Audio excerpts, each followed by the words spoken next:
On Wednesday, June 9, El Salvador's Legislative Assembly made history by formally adopting Bitcoin as legal tender, with nearly 3/4 of the legislature voting in favor. If the new law works as intended, it has the potential to transform El Salvador into one of the world's most important financial centers, and to affect the way people around the globe use digital currencies. History!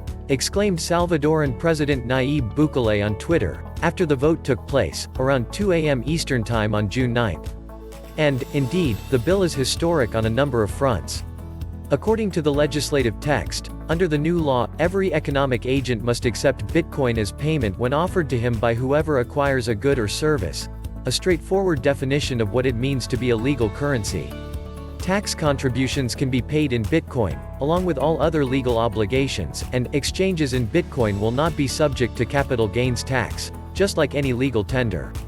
And obligations in many expressed in US dollars, existing before the effective date of this law, may be paid in Bitcoin. The US dollar will also remain legal tender in the country, and be used as the reference currency for accounting purposes. The bill anticipates a lot of the practical considerations involved with adopting Bitcoin as legal tender. First, the law creates exceptions for those who do not have access to the technologies that will allow them to carry out transactions in Bitcoin. The Salvadoran government will promote the necessary training and mechanisms so that the population can access Bitcoin transactions. Second, the Salvadoran government will establish a $150 million trust at the Development Bank of El Salvador, Banco de Desarrollo de El Salvador, or BANDESAL, that will exchange the Bitcoin that businesses and individuals receive for US dollars at market prices, for those who do not want to hold Bitcoin. In this way, Bitcoin adoption will grow organically in the country, and those who find Bitcoin's volatility too risky will not have to maintain it on their balance sheets. The purpose of the trust fund is not to make money, but to support this decision of having Bitcoin as legal tender, said President Bukele on a Twitter Spaces conference call hosted by Nick Carter of Castle Island Ventures. It doesn't involve the Federal Reserve or even our central bank.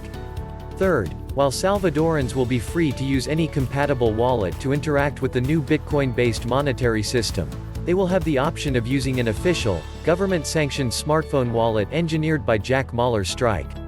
Strike helped pioneer the use of Bitcoin in El Salvador. Its Lightning Network-based backend enables fast transactions with minimal fees, essential features for everyday payments in a low-income country. In the US, professional football player Russell Okung used Strike to convert his paychecks from the Carolina Panthers into Bitcoin.